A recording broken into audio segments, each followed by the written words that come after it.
Most people don't know this, and many doctors don't, but there are two completely different types of RLS, and knowing which one you have changes everything about your treatment. It will tell you what treatments will work for you and which ones are a waste of time and money. So, first, there's primary RLS. This is genetic, it starts young, it's progressive, and it's lifelong. You manage it, but you don't cure it. Then there's secondary RLS, which is caused by underlying medical conditions. If you fix the cause, then the RLS can go away. I'm Mark Chapman. I've had primary RLS for 6 years, and today I'm showing you how to tell which type you have and why this completely changes your treatment approach. So, how do you tell which type you have? Let's look at primary RLS first. Primary RLS is genetic, it runs in families. If you have it, there's a good chance someone else in your family does too. It usually starts earlier in life, 20s or 30s, sometimes even in childhood. It tends to be chronic and progressive, slowly getting worse over time. With primary RLS, there's no underlying medical condition causing it. Your iron might be normal, kidney function fine, no obvious triggers. Your nervous system just has a problem with dopamine regulation. Most RLS cases are primary. You can't fix it, you have to manage it typically with drugs and lifestyle changes. So the key factors here are one, if you have a family history of RLS, second, if the onset was earlier in life, and third, if there is no obvious trigger, then it's likely to be primary RLS. Secondary RLS is fixable. So this is caused by an underlying condition. Most common causes are iron deficiency, pregnancy, kidney disease, and certain medications. It typically starts later in life. If RLS appeared suddenly in your 50s or 60s with no family history, it's more likely secondary. Now, here's the critical difference.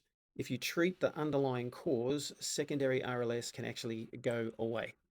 So the key factors here are one, onset was later in life. Second, there is an indicative underlying cause. Then it's probably secondary RLS. Now let's dive a bit deeper into the secondary RLS causes and what treatments might help. First is related to iron. So low ferritin is the number one cause of secondary RLS. Now, your blood work might show normal hemoglobin. You're not anemic, but ferritin is low. And often doctors don't test for this. RLS patients need ferritin above 75 micrograms per litre. If this is causing your RLS, iron supplementation can dramatically improve or eliminate symptoms. Next is RLS brought on by pregnancy. So 25 to 30% of pregnant women develop RLS, usually third trimester. The good news is for most, it goes away after delivery. Hormonal changes and increased blood volume trigger it. Delivery resolves it. If you had RLS during pregnancy but it went away after, that was secondary. If it started during pregnancy but never went away, you might have primary RLS that pregnancy just revealed earlier. Next is RLS related to kidney disease. People on dialysis have very high RLS rates. The kidney dysfunction is causing it. Treating kidney disease or optimizing dialysis can improve symptoms. And lastly, medication induced RLS. SSRIs, antihistamines like Benadryl, some anti nausea drugs, antipsychotics, all of these can trigger or worsen RLS. If your RLS started right after beginning one of these medications, it might be medication induced secondary RLS.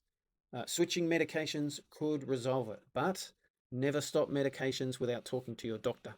Sometimes what looks like medication induced RLS is actually primary, and the medication just made it more obvious.